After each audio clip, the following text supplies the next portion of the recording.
Hello everyone, আজকে চলে এসেছি আমি নিউ মার্কেটে।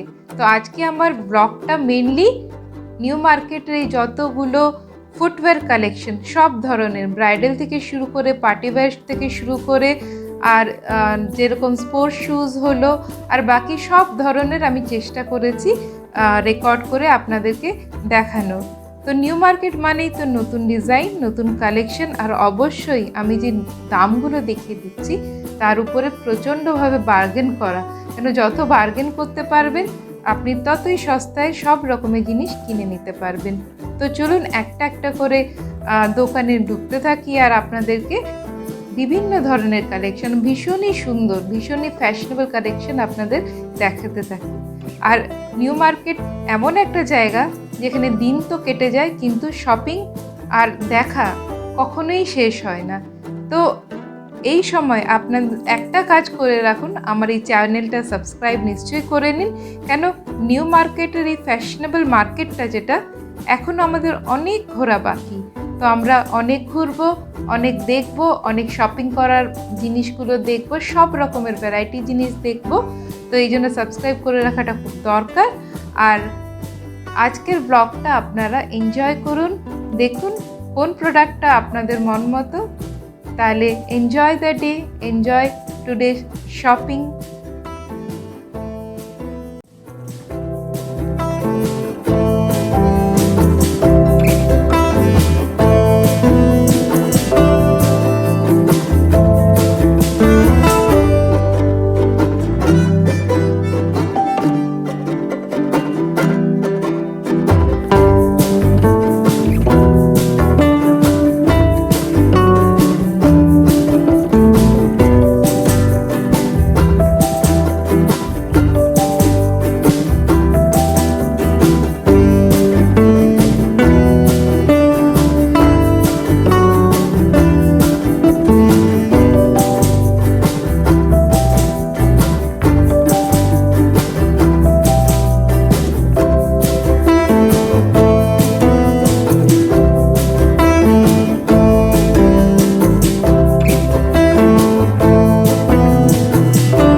থাকো।